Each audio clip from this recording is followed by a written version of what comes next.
Introduction. If you're looking for a fairly automated way to build a brand online, you don't have to look further than Twitter. In fact, for the longest time, a lot of marketers and marketing companies have long considered Twitter as a great place for brand formation. If you're looking for an online brand, Twitter is a great place to start. It's easy to see why. Twitter is so easy to use. You just need to post a tweet that is 140 characters. You need to do it long enough. You have to pick the right hashtags. You have to pick the right content, and given enough focus and attention to detail, you will get it right. It's just a matter of time. Of course, this does not mean automatic success, but with everything else being equal, Twitter compared to other social media platforms is definitely easier to master. Why? First of all, it is very friendly to automation. That's right, you can automate pretty much everything you do on Twitter. This is why a lot of people use it to make money from the internet on autopilot. They don't have to babysit each tweet. They don't have to sit around to figure out what's going on. They can pretty much set a strategy, let software do it, let the process run for some time, double-check their work, make some adjustments here and there, and then let it run. Basically, they keep repeating this process until they get it right. Again, you can run things on autopilot. With that said, you shouldn't expect much traffic if you just started on this platform.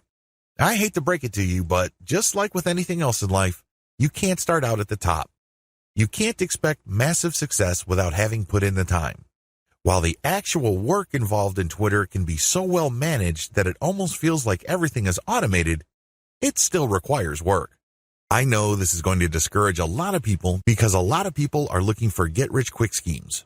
A lot of people are looking for some sort of one-size-fits-all, cookie-cutter, instant success formula.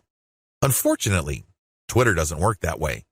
It can deliver success pretty much on an automated basis, but you have to pay your dues to get there. Everybody is different. Everybody's situation is different. Everybody's goals are different. This is why you need to put in the time. The good news is if you are able to do that, you will be greatly rewarded by this platform because of certain key features of this system. What is so great about this platform is that it has fairly easy mechanics. It really does. When people use Twitter for the first time, they just tweet away. They just think of things to say, and in 140 characters, they tweet away. Sooner or later, they realize that they would reach a much wider range of people if they use hashtags. Even later, they figure out that people who tweet about certain topics all the time are more likely to send them more visitors or more interested followers if they engage with them.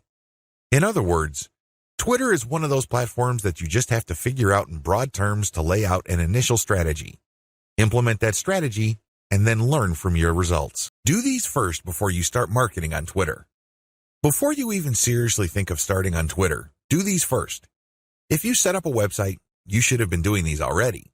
Just in case you are unclear on the concept or just in case you did things out of order, here are the things that you should do before you even think of marketing on Twitter. Pick your niche.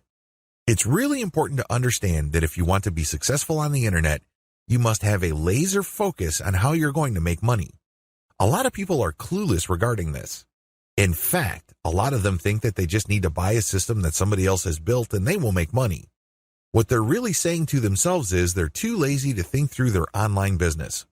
That's always a dangerous proposition because when you let another person do your thinking for you, you're going to have to deal with the consequences. You have to understand that when people build systems for others, they're usually trying to cut corners. They're trying to make the most amount of money with the least amount of effort. Do you think they have your best interest in mind with that attitude? Of course not. This is why it's a bad idea to let somebody else pick your business for you. You have to do it yourself. You have to know what you're doing. You have to know who you're going to be marketing to, what exactly you're going to be pushing, and how you're actually going to be making money on the internet. You can't just buy some sort of business in a box and expect everything to work out smoothly. That happy ending that you may have been dreaming of may be a very distant and even impossible dream. Why? You just didn't step up. You have to do all of this yourself. The most important is to pick a niche. A niche is a subject matter category or some sort of category for whatever collection of needs you are trying to address. What kind of problems do the products you are promoting or the website you are building address? Pick that niche. Understand how that niche compares with other niches. Understand whether it fits your amount of resources and your expectations. Build a site. You can outsource this. You can create a site that addresses your niche. When you're building a website, you're not just putting up a nice-looking online destination. It must do something. It must convert the traffic that you drive to that site into cold, hard cash. Create a mailing list. Next, you have to create a mailing list. This is crucial. Your mailing list is actually the payload of your website. Sure, you may be putting up affiliate ads on your website. When people click these and they land on the sales or landing page, they may buy something. When they do that, you get a commission. That's nice and everything, but if you really want to make money over the long term, create a mailing list. Why? Whatever credibility, respect, or trust you create with your website, you maintain with your mailing list. When you have an update on your website, you just publish the link on your mailing list and invite people to click through, and you have yourself a nice burst of traffic. I've got some bad news to share with you. The vast majority of people who visit your website will never come back again. That's the harsh reality. When you have a mailing list, you get to retain some of that traffic. You only need to set an update, and you get a nice little surge of traffic because people saw your email and clicked on your link. This enables you to retain some of the value of the hard work and time you put into branding and promoting your website. To create a mailing list, you have to offer a premium. It's some sort of freebie. It's some sort of incentive for people to join your mailing list. Of course, you make this case on your squeeze page. You advertise the value of the freebie you're giving on a page called a squeeze page. This is where people enter their email addresses to subscribe to your mailing list. Please understand that there is a big danger here. This is a warning. Don't go overboard in promoting the freebie because if you do that, people will sign up for the free booklet, the free course, or the free book. They couldn't care less about the updates your mailing list will send them. In fact, if you push the freebie too hard, they might even think that the updates you send are some form of spam because you caught them by surprise. Do you see how this works? There has to be a healthy balance between getting people pumped up to join your mailing list because they're getting something for doing it, but also letting them know that they are getting a better value by being on your list just because you will be sending them information that would enable them to solve all sorts of problems in their lives that are related to your niche. Do you see how this works? Do you see the balance? Create an ebook or report or some sort of high-value giveaway. When you create a mailing list, there has to be some sort of incentive for people to sign up to your list. I wish it were as easy as saying that your website is so awesome that your visitors owe it to themselves to sign up to your list. I'm telling you that if this is your strategy, you're probably going to get very few list members. Why? People need a push. They may be impressed by your website, they may like what you're doing, but this may not be enough to get them off the fence. To many people, entering an email address into a field is a lot of effort. You have to give them some sort of valuable incentive for them to sign up for your list. Generally, I would use some of my popular blog posts, or I would come up with a distilled version or a cheat sheet version. Usually this works. Other times, I would use some sort of massive compilation of resources that are an answer to people's problems. Whatever the case may be, the value of the incentive must be obvious. They don't have to be Sherlock Holmes to figure out the value of what you're giving away. Again, to reiterate, the value must not be so big and steal so much of the spotlight that people forget that they're signing up for a mailing list. It must share equal billing with the list. You have to promote the freebie in such a way that it is still clear to the person registering to your mailing list that they are signing up for a mailing list. Find top-notch content in your niche. Once you've set up a website and a mailing list, the next step on your journey to marketing your website and mailing list on Twitter is content. It's easy to get tempted and think that you're some sort of niche genius. You get all excited about a hot idea or a hot blog post topic, so you write a blog article. You put in the time, effort, and energy to do that. But what happens? 9 times out of 10, that content doesn't work. For whatever reason, people do not seek it out.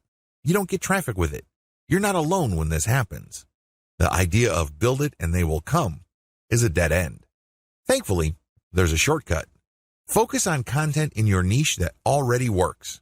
Look at the social media accounts of influential people or companies in your niche. Look at the content they're sharing. Pay attention to how many social signals they get. Do they get a lot of retweets, likes, favorites? Do they get shared a lot on Facebook? Using this objective social signal information, select their best content and reverse engineer it. Reverse engineering top-shelf niche content. Now that you have a clear understanding of what's hot and what's not in your niche, the next step is to reverse engineer your competitors' best content. How do you do this? First of all, you just focus on their topic. If they're talking about a certain personality in your niche, then talk about that person, because obviously the fact that they're getting all this attention from your niche audience means people are truly interested in that personality. However, don't stop there. Come up with something new. Maybe interview that person directly, or maybe take some sort of controversial angle. Maybe you can give more complete information. Whatever the case may be, come up with content that is obviously superior. This is what's going to make your tweets more popular. This is what will speed your branding efforts up.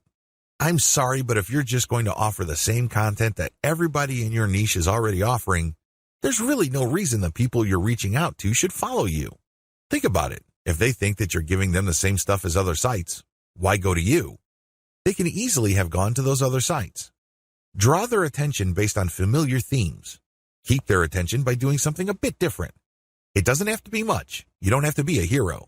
You don't have to go overboard. But it has to be different enough. Unfortunately, this is one of those things that you will have to figure out firsthand. You would have to do it through trial and error. You have to learn through trial and error. Set up consistent social media accounts. Now that you have followed the steps above, you can now start setting up your social media accounts. For starters, you should focus on YouTube, Google+, Facebook groups, Facebook pages, Twitter, and maybe Pinterest. Start with these. Later on, you can branch out to other social media platforms like Quora, Instagram, and others. Your social media accounts must be consistent with each other.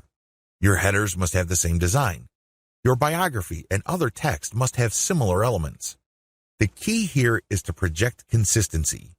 Consistency indicates professionalism. You're not just some random person working out of your mom's garage putting up one random website after the other. It can also help you solidify your brand. If you make a good impression on Facebook groups and people click through to your Twitter account and they see similar messaging, they can see that you are consistent, constant, and offer different types of content. This would help them become more comfortable with your brand. This would help them view your brand as more credible. Commit to specialized content on your social media account. Here's the big danger with having many social media accounts. It's very easy to see that a lot of companies put up a presence on many different platforms. That's great and everything because you have many ways of getting new traffic. The problem is they post the same content across the board. This is a problem. When people approach your brand on Twitter, they're looking for content that is slightly different from the content they would expect on Facebook groups, your Facebook fan page, and definitely your YouTube channel. You have to be aware of these different expectations and give them what they're looking for. Oftentimes, this is as simple as the form of content you offer. Obviously, when you're on YouTube, it would suck if you just offer blank videos of somebody reading your articles. That's not going to work. At least bother to use slideshows with the article. Preferably, you should have some sort of video spokesperson who speaks directly to the people during the video. Each platform's content must maximize the format requirements of that specific platform. Get ready to go manual or full auto. At this stage, you have set up your Twitter account. It is brand consistent. You already have lined up the best content you have researched from your competitors. This content has a lot of likes, shares, comments, and other signs of engagement. This is third-party content produced by others. When people click the link, they go to somebody else's website. They do not go to your site. Why in the world would you share this stuff? What's the point of driving traffic to somebody else's website? Well, it really boils down to credibility. If you make it your job to get all the very best content involving your niche and sharing it from one central place, you become credible and authoritative so much faster than if you just publish your own content. First of all, it's going to take a lot of time to reverse engineer the very best content and come up with your own version. It can also become very expensive. Time, after all, is money. Even if you're not paying a professional writer from places like ozkey.org, who charge very reasonable rates, coming up with original content can still be a very expensive proposition for you. Why? It will take a lot of your own time to come up with that content. You probably have better things to do. You probably have other things you could be doing that would currently pay you more money. Third-party content is a lifesaver. This is called curation. You take the best content that everybody else has to offer and then you share it through your social media accounts. Here's the secret though. You share that content to draw people based on their interests. For example, if I find top-notch content on content marketing and I have a Twitter account that sells content marketing services, it would make a lot of sense for me to put all that high-quality and highly popular material in my Twitter feed, but from time to time, I would share my own original content. My original content would build credibility for me based on what I raise in the content. I control the conversation using those posts. After I get enough of a natural following, I would then share more and more of my own content and then share posts that only feature my squeeze page sign-up link. By doing this, I kill two birds with one stone. I share curated content to build credibility among a niche audience. These are people searching for certain specific content using very targeted hashtags. I pair very targeted niche hashtags with all my content. I rotate them. Then, I send out this content slowly but surely. I get people who are truly interested in my niche. Once I've established quite a bit of a following, I then share my own reverse-engineered content. This builds even more credibility, and this can also lead to my website getting backlinks from bloggers who are monitoring my niche. Finally, once I've got enough flow going, I would then start rotating my squeeze page link through my tweets more often. Instead of showing my squeeze page tweets once every 2 days or once a week, I can start showing it every few hours. However, it only makes sense to do this once you have established a decent number of followers and there's a high enough overall engagement level with your tweets. This is the general strategy. You can do this either manually or on full auto. What is fully automated tweeting? Fully automated tweeting is exactly what it sounds like. The content that you are going to be tweeting is fed through a social media content publishing tool like Hootsuite or Social Oomph. You just set up a schedule and the links and the tweet text that you put are going to be published to your account. You don't have to babysit your Twitter account as it publishes tweet after tweet. You also automatically plug in the hashtag that you want to target for each tweet. Fully automated tweeting can also mean using certain tools like Follow Liker that actually mimics liking other people's accounts. Usually, when people have their posts liked, they feel good. It feels good to feel like you matter. It feels good to be appreciated. A certain percentage of these would actually click the account of the person liking and see what their page is like. If they like what they see, they end up following. Fully automated tweeting also includes this. You basically automate publishing, but you also automate engagement. There are many tools currently available on the market, but here's a bit of warning. Twitter is cracking down on bot-like behavior. While few people will have problems with automating publishing, most people would view automating liking or automated favoriting or listing with more suspicion. I'm just giving you a heads up because these bots may sooner or later be banned by Twitter. What is purely manual tweeting? You can go the other extreme. The other extreme, of course, is to do everything purely by hand. Not only do you find the very best content by hand, you filter them manually, you post everything manually, you also engage manually. The great thing about this is that you have maximum control. The bad thing about this is you need to have iron discipline to pull this off. What if the vast majority of your actual link clickers live in a different time zone? This is going to be a problem. You're going to have to get up early or stay up late to tweet within the hours your actual followers are most active. This can get downright inconvenient. Also, engaging tons of niche accounts on Twitter can burn up a lot of time. You also have to process a lot of information in a short period of time. Unless you have an IQ over 150, it's just going to be a little heavy because that's a lot of content to read through and analyze. Go for a hybrid solution. There's a lot to recommend a purely manual tweeting approach. You get a lot of control. You get a laser-like focus on account selection. You get to truly fine-tune your message. However, it takes too much time and effort. Thankfully, there is a halfway solution. This hybrid solution is pretty straightforward. You can use tools to post on your Twitter feed, but engagement is done manually. That's pretty much how it boils down. You still have to find niche-related content that's already gone viral. There's no getting around this. You still have to do this. Thankfully, there is a cheaper way to do this. You can, of course, do this yourself. Like I said, time is money. You might also feel like you're going nuts because you have to read so much material. The shortcut is to use a service like congoplus.com. They have virtual assistants from places like India and the Philippines that you only need pay $18 per day. These bright, ambitious, educated people would then find the viral content that you're looking for that meets your criteria. They then send you an XLS file, you verify, then you pay them. It's only $18 for 8 hours worth of work. You can't beat that with a baseball bat. You really can't. However way you choose to do it, you need to get this content. You then look for influence leaders on Twitter that cater to your niche. Again, you can do this yourself or you can hire a virtual assistant to do it for you. The secret is to make sure that they're almost always talking about your niche.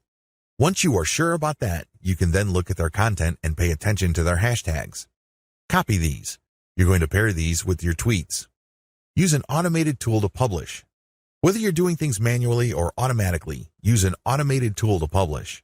The good news here is that you're not taking blind shots in the dark. When you publish, pair this content, whether it's original or third-party, with hashtags related to your niche.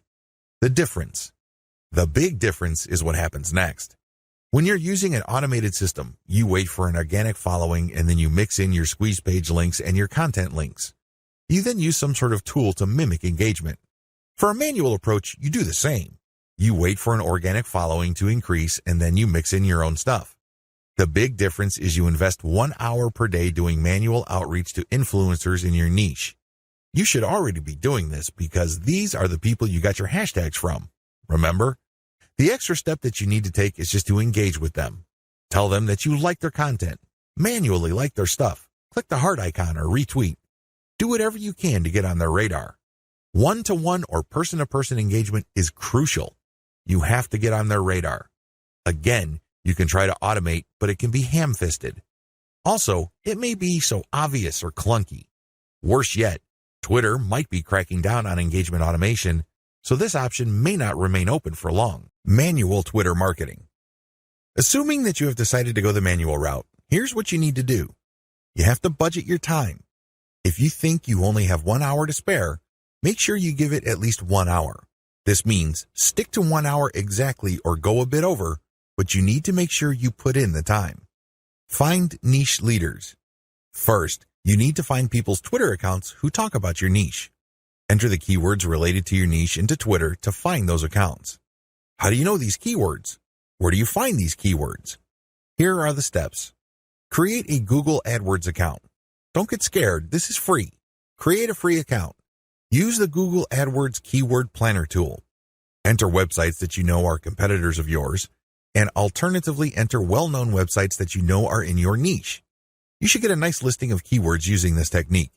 Once you find these keywords, look up those keywords to find even more related keywords. Make sure that these keywords get a decent amount of traffic. Read these keywords and be convinced that they are actually related to your niche. Once you have a nice clean list of keywords, plug this into Twitter to find accounts. There's a shortcut to this. You can use Congo Plus's $18 per day virtual assistants to do this for you. For only $18, you get a person's full 8-hour day of labor. This person can use Google AdWords for you, find the right keywords, filter the keywords, go through Twitter, find the accounts, get the hashtags, and follow those accounts. Follow real niche-specific accounts. Once you've done the above steps, you should be able to identify the accounts of people in your niche on Twitter. This is where you need to make a judgment call.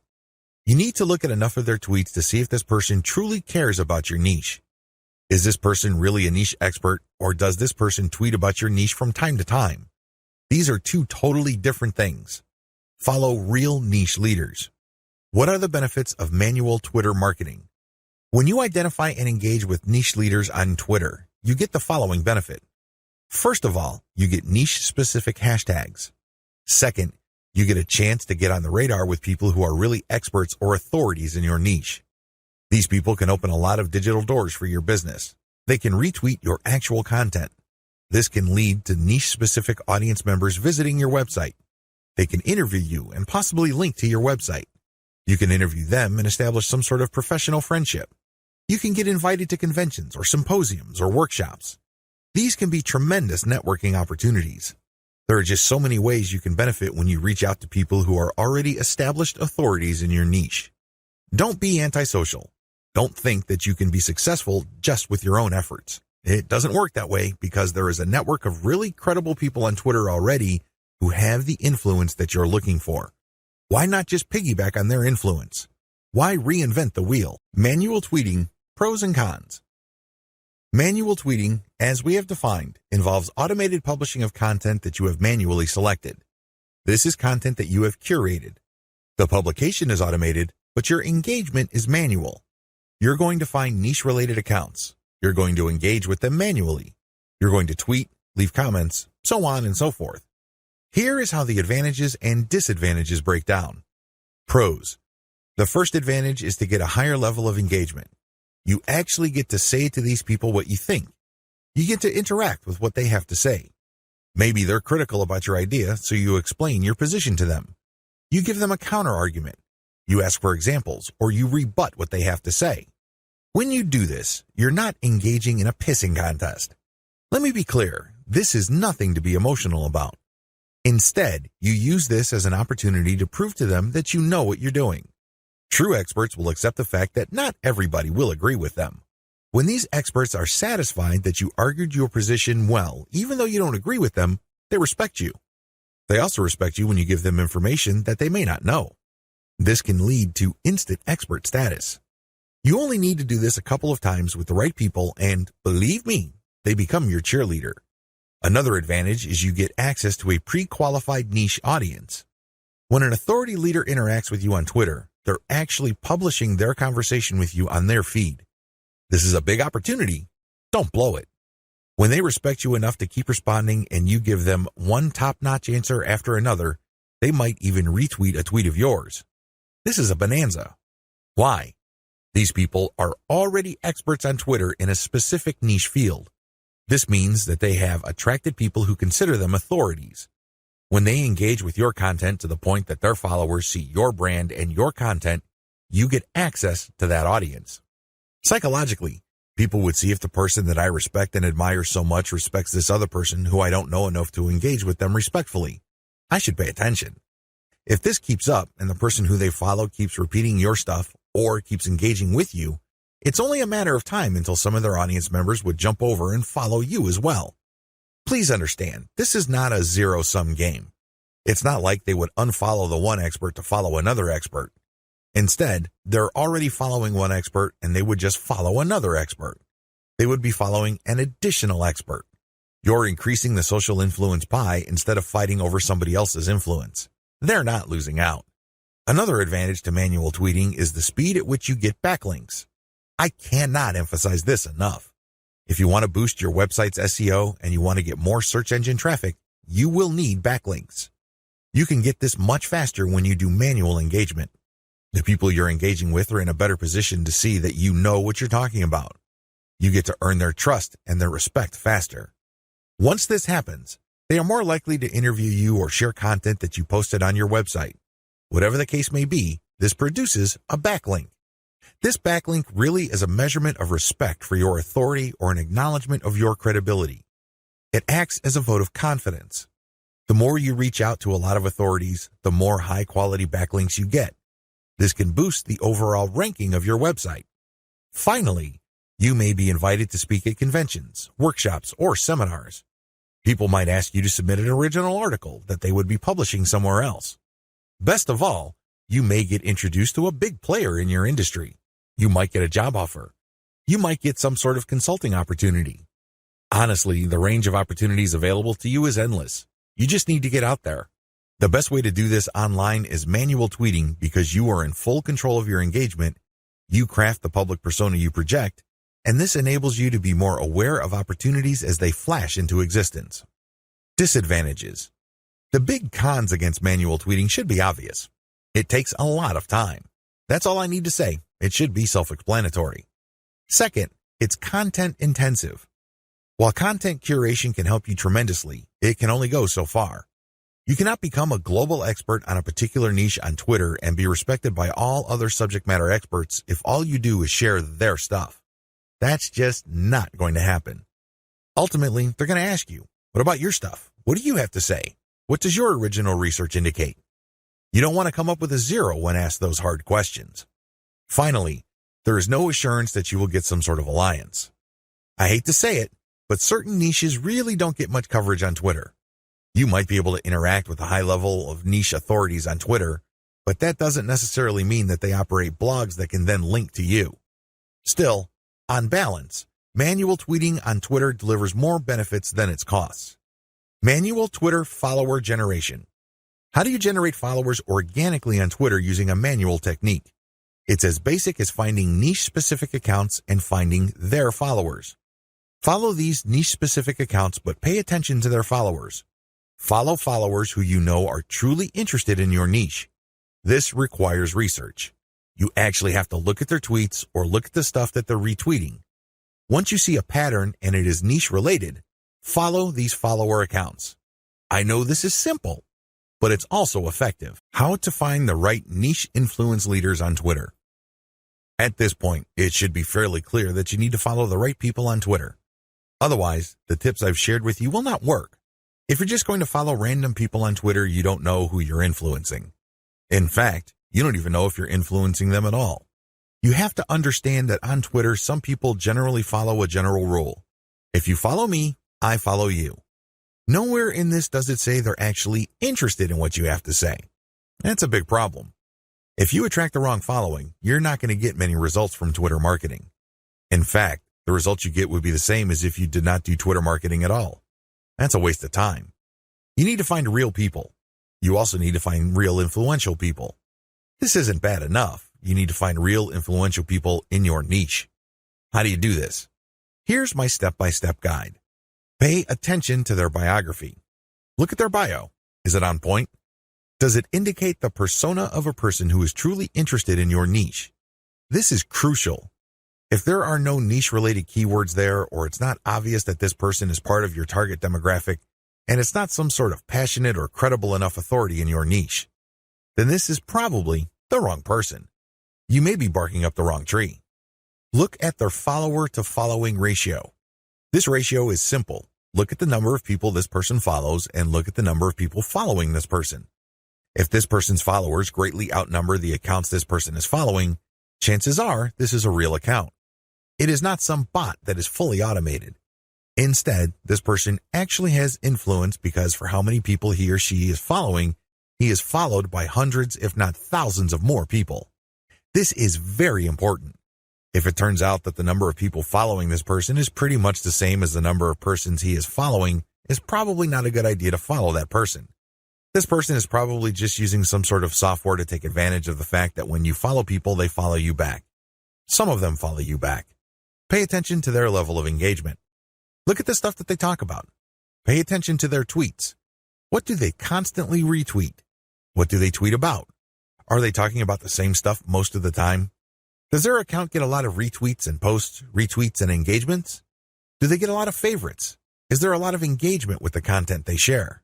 Even if this person is totally focused on your niche, but it turns out that their tweets don't get much engagement, they may not be all that influential. Becoming credible with them and getting access to their market may not work out for you. Their audience may not work out for you because they're not really authorities. Pay attention to the specificity of their posts. Look at their posts. Here's a rule of thumb. If 80% or more of their posts have something to do with your niche, follow them. Follow them if all the other points I raised above apply. But if it turns out that this person's bio is on point, it has more followers than the accounts that he or she is following, it has a high engagement level, but this person focuses on generalized content, this person may be a dud. In other words, this person is some sort of Twitter celebrity. This person is only an authority because of their personality and not much else. They're not an authority because they focus on a niche. They're not an authority because they are truly passionate about a niche. People only follow them because they think their personality is interesting. So, what you get is some sort of individual celebrity market. That's not what you're looking for. You're looking for a niche audience. Follow and engage. So, what do you do when you find a niche-specific and truly authoritative account on Twitter? First of all, they have to meet all the criteria listed in video 5. Assuming they pass with flying colors, you follow them. Don't stop there. This is just the beginning. Once you follow them, you engage. Now, a lot of people have all sorts of misconceptions regarding what engagement means. Some people think that if they just click the heart button that they are engaging. They think that if they retweet that they are engaging.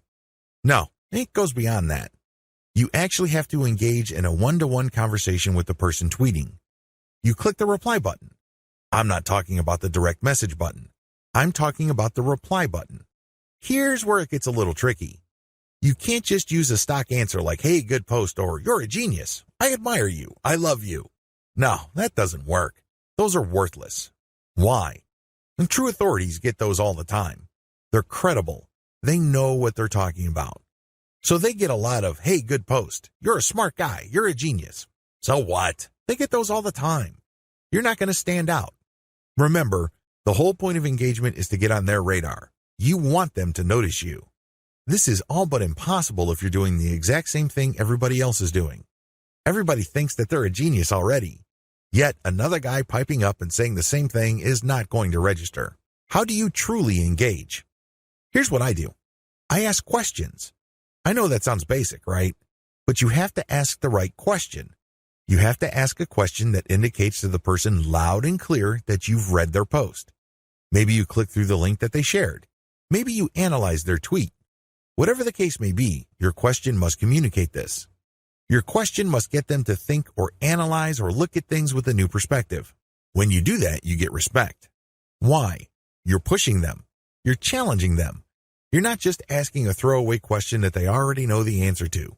You're not asking something that they've answered 100 times before. You're basically letting them earn a chance to prove why people think they're experts. Most mature adults respect this. They're not scared by this. They're not threatened by this in any way.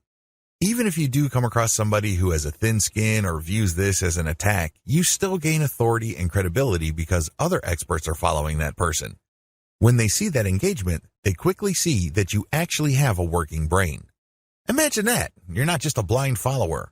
You're not just another face in the crowd. This makes you stand out, even if the expert that you are asking questions to reacts in a negative way. It's on them. It's not on you because you're just asking a question. Of course, you have to ask in a respectful way. You cannot use loaded questions like, when did you stop beating your wife? Or how was it the first time you got hooked on drugs? You see where I'm coming from? Don't ask those types of questions. Discuss controversial points. Another way to get on people's radars is to focus on controversy. Now, please, don't mistake this for being a troll. I'm not saying that you're going to create artificial controversies. I'm not talking about stoking divisive issues. I'm not talking about any of that. You see, in any kind of subject, there will always be two sides. This applies to niche subjects as well. There's always the conventional wisdom, and then there is everything else. What if there are techniques or approaches or strategies that would get better results? For some reason or other, these are just not talked about. For some reason or other, these are kept under the rug. When you discuss these or raise these with experts, this highlights that you, yourself, are an expert. After all, if you fully explain these or fully describe these accurately, you are basically lecturing in an underhanded way people who are reading your tweets. You're letting them know of something that they may not have heard about. You are hinting at a body of knowledge that either they're trying to run away from or they may have an unclear understanding of. The fact that you tease this information communicates to them in a clear way that you are some sort of expert. Let's put it this way. You stand out from the crowd, and you're not just this random person saying, hey, good post, or you're a genius, or what do you think about this topic, which has been raised millions of times before. Whatever you do, focus on real engagement. This is the bottom line. Real engagement means real person-to-person contact. This means picking somebody's brain. This means sharing information on a real profound personal level. This may not be always comfortable. It definitely is not always convenient, but it's absolutely necessary. You have to reach out. You have to engage. You have to communicate. You have to get the point across. This doesn't mean that you have to always be 100% in agreement. However, it means that you do have to always be 100% respectful. I know this is hard to do if the person you are engaging would feel threatened or get soft on you in the worst way. It's very tempting to fight back. It's very tempting to push back. Fight fire with fire, right? Well, here's the thing. If they act in a very unprofessional way and you keep your cool, who wins? Your brand wins. People start seeing you as an authority. People start seeing you as an alternative. This is how you get on the radar. Either things work smoothly and they agree with you and will love to help you, or things don't work out. When things don't work out, you can still win. How? Through your professionalism. You just have to control your emotions. Twitter is notorious for flame wars, troll attacks, and all sorts of hassles. But if you're able to keep your head together and focus on what you're trying to accomplish, things will work out for the best. What happens when you reach high engagement levels? A lot of people who are getting on Twitter measure their success based on three things. One, according to one school, you measure your success based on how much raw traffic you can pull from Twitter. Ultimately, this is the right answer because, at the end of the day, you need traffic to get conversions. There's no way around this fact. You can talk a big game about branding. You can talk a good game about becoming an authority. This is all well and good, but until and unless they translate to real traffic, you're not going to make money. You have to get real visitors to make money on the internet. But using this metric as your sole metric is going to be a problem. Why? Normally, you have to build a very high level of engagement and high level of authority for you to get a sizable volume of direct traffic from Twitter. The good news is that the traffic that you do tend to get would be qualified traffic. These are people who are not curiosity seekers. These are people who have nothing else better to do than to click random links. These are usually people who are interested in whatever it is you are saying, and by extension, whatever it is you are promoting. Another way to measure success on Twitter is the number of retweets you get. Again, this is good because it ultimately leads to traffic. However, in itself, it doesn't really lead to much. The same applies to people clicking the heart button that they like your stuff. They favorite your stuff. That is all good. It definitely is a great boost to the ego. But until it translates to traffic, it's really not worth much. Here's my answer. The obvious answer, of course, is traffic. But before we get to traffic, focus on engagement level. Try to get your engagement levels up. This means people are paying attention. This means people view you as an actual credible and authoritative expert. This means influence. If you have high engagement levels, a lot of things open up for you. These are tremendous opportunities that can take your business to the next level. First, you can pitch influential Twitter accounts for guest posts. If you get a lot of engagement from their accounts and then they're constantly retweeting you and constantly clicking the heart icon, and it means that they become your fans, this is an indication that there is an actual organic community that grew up around your content. This is a good thing, but just by itself, it doesn't really mean much. You have to convert it. You have to transform it into a usable form in one of the most useful forms of this.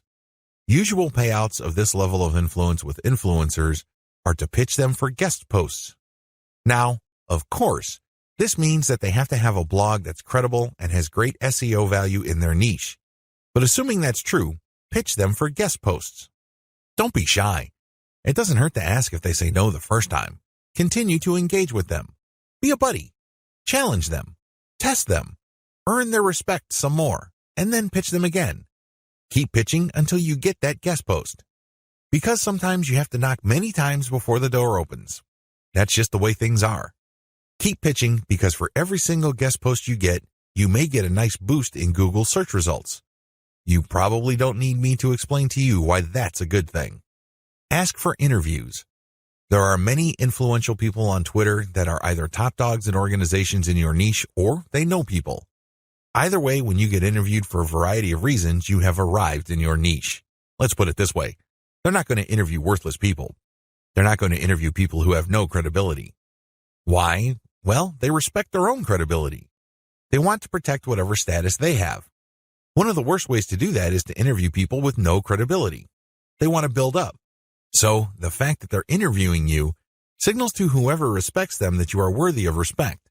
It signals to people that you are credible, that you are worth following. It tells people in so many ways what you have to say counts for something. This is a big deal. How come? You can leverage this interview that you've got as proof of your expert status. You can then contact influential publications in your niche to get backlinks. You can contact the networking groups, symposiums, and conventions to get speaking opportunities. You can always point to the fact that you got interviewed by these highly credible places. Another advantage you can get when you put in the time to manually engage with truly influential people involves blogging roundtables.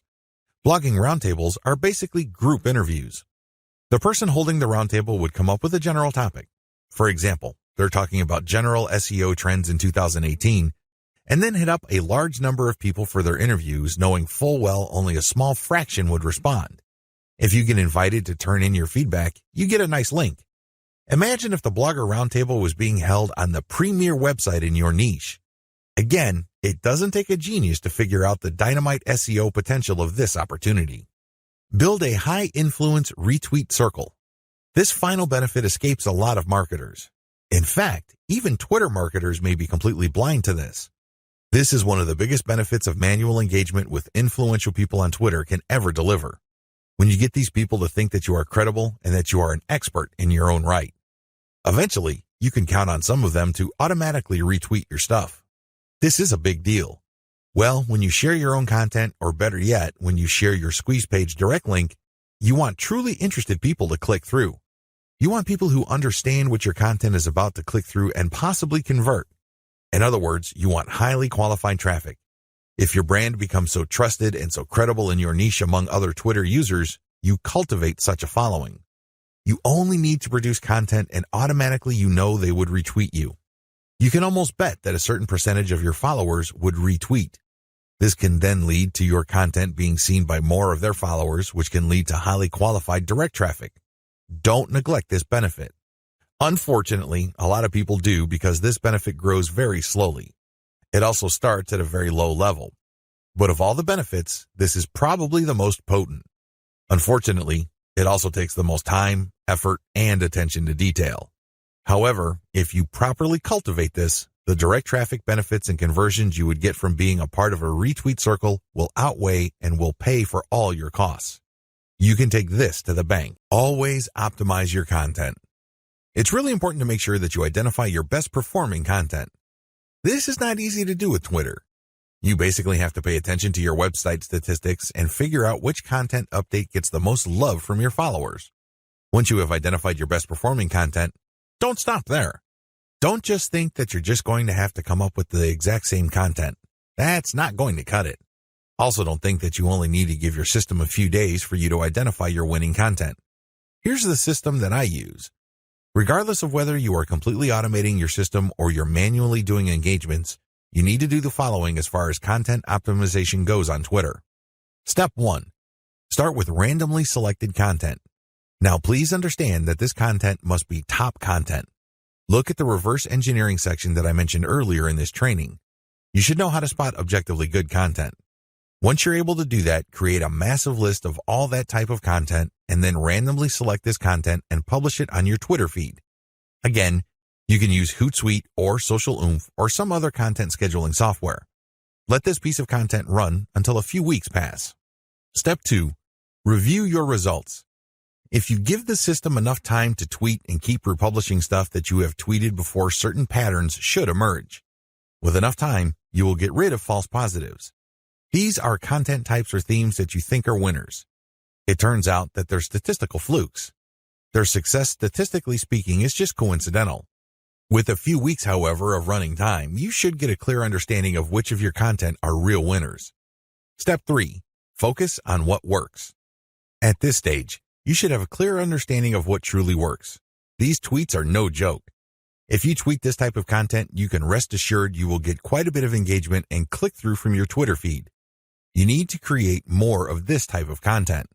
If you don't have the time or resources to do that, you should find other third-party content that is just like your winning content. Focus on what works. Scale it up. Pair it with your squeeze page tweets. Pair it with your content that leads to ads or other conversion devices on your website. Whatever the case may be, you need to focus on what works and scale up once you've identified reliably productive content. Again, this takes time. This is not something that you identify overnight. You have to let the patterns play out.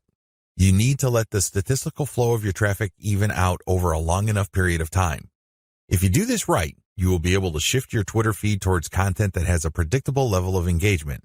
This paves the way for the success of your Twitter campaign. Cross-feed your content among platforms. If you notice that you have winning content on Twitter, don't just leave it at Twitter. There's a good chance that people on other platforms would appreciate that same content. Take that content and share it on Pinterest or Instagram. If you are sharing third-party videos and they do really well on Twitter, share them on your YouTube channel. Whatever the case may be, cross-feed or cross-pollinate your content among different social media platforms. There's a lot to choose from. There's Pinterest, Instagram, YouTube, Facebook, Reddit, and Quora, among many others. Mix and match. Pick your very best content. Try along different platforms and identify what works. Once you identify that a particular type of content that you tweet also does well on another platform, publish more of that stuff. Scale it up. Leverage the power of questions. One of the best ways to publish content on Twitter is to ask questions. It's really that simple. You ask a question and then you post a link and then some hashtags. The great thing about this question-based tweeting is you get to engage the reader. You focus on a specific point that they may be interested in. If they are, you're more likely to get the click. This is definitely more engaging because you start with a specific need that they have. You're not just wasting people's time by saying, hey, this might be interesting. Who cares? There's tons of interesting stuff on Twitter. People simply do not have the time to consume all that information. One of the best descriptions I have read about Twitter is that it's like drinking from a fire hydrant. There's just so much information to process in a very short period of time. This is why most people who consume a lot of social media content don't bother to read. They really don't. They don't have that luxury. Instead, they scan by tweeting in the form of questions followed up by a link and some hashtags. You take advantage of this fact people only need to see the right question and then you have yourself a click. It fits how people think about and process information on Twitter. Interestingly enough, a lot of marketing professionals are saying that this also creates some sort of SEO signal. This is a big deal because it can give you a search engine optimization benefit. Now, please understand that this benefit is very marginal. In fact, spokespeople for Google have spoken up on this issue. For the most part, they said this type of social signal isn't really factored in by Google. However, a lot of professional search engine optimization consultants say that there is an indirect or circumstantial benefit. Whatever the truth may be, we could all agree that if there is a signal that is being factored in by Google, it's going to be a very weak factor. Still, it is a factor. So you raise the question-based format. Use your questions for Quora. Not only do you get to engage your Twitter followers more directly by using questions, you can recycle this resource by posting it on Quora. You're killing two birds with one stone. You are posing a question on Twitter, and then it's copying and pasting that question and posting it on Quora and then posting an answer, or you can look for a similar question that already exists on Quora and answer with basically the link that you are promoting through Twitter. You save on time. You definitely save on effort. Twitter marketing best practices. The first 9 videos of this training step you through the process of Twitter marketing. Whether you're going the fully automated route or you're doing things by hand, you have to use certain best practices. Otherwise, it's too easy for your Twitter marketing campaign to simply fall apart. The vast majority of people who try their hand at Twitter marketing simply do not succeed. It's not because these people are dumb. It's not because these people are hopeless in terms of execution. They just did not have a plan. They also did not follow certain best practices that would have increased their chances of success. Here are just some best practices that I've learned marketing successfully on Twitter for several years. Element by element optimization. When you're optimizing content on Twitter, it's a good idea to focus on one element at a time. What is an element? Well, it's just part of a tweet. It could be the question. It could be the link. It could be the hashtag. When you're optimizing for the highest amount of engagement and click-through, you have to change your tweet section by section. You can't just change them dramatically overnight because even if you do get some sort of improvement, you don't know which part accounts for that improvement. You're completely in the dark. On the other hand, if you optimize element by element, you can clearly identify which part you changed and reasonably conclude that this accounts for the improvement. Once you're no longer getting a nice improvement or you peaked with a particular element, then you switch to the next element. With Twitter, this is pretty straightforward. You play around with many different question variations until you get one that gets clicked a lot. Next, you swap out different hashtags until you get something that gets clicked a lot. It seems pretty simple, but it's something that takes place over an extended period of time. It's not something that happens overnight. You just have to pay attention to the trend. That's traffic statistics so you can make the necessary adjustments. Tweet timing optimization.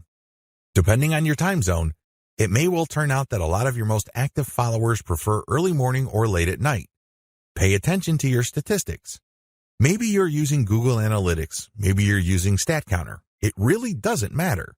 Pay attention to the time of the clicks coming in. You see a pattern. If you do, use your tweet scheduling software to mirror the most active times or the most popular time frame of your content. This is the time range where most people click on your links on Twitter. Make your decisions based on statistics. A lot of brilliant online marketers fail in the Twitter marketing game because they go with their gut. They tell me, I just know it feels right. Alternatively, they tell me that their gut is telling them something. 9 times out of 10, these people fail. Again, they're not dumb. They're not stupid. Instead, they base their decision on feelings. Unfortunately, in this game, feelings can only take you so far. In fact, hunches often lead to dead ends. If you're going to be making a decision involving your content, your conversion pages, your mailing list, or whatnot, pay attention to statistics. Make sure you can justify whatever changes you make with hard numbers. Conclusion. Twitter marketing success is not as hard as you think. Seriously, there are lots of people who are in their teens who make millions of dollars every year on Twitter. There are lots of companies located all over the world that find clients from Twitter. There are many home-based entrepreneurs such as yourself or digital marketers who make quite a comfortable living promoting online stores on Twitter. What accounts for these individuals' success? It is actually quite simple. They chose to be systematic and methodical. You have to have a system. You can't just do things by the seat of your pants. You can't just do things based on gut feeling. You have to have a way of proceeding because such systems teach you what to look for, how to respond when you find certain facts, and how to optimize your system. You have to be methodical. This means that you cannot put the cart before the horse. You have to follow the proper sequence. You have to look at the right signals. These two factors, system and meticulousness, flow together. It takes quite a bit of time to master this, but eventually you will get it if you put in the time. You have to pay your dues. Nobody will do it for you. I wish you nothing but the greatest Twitter marketing success.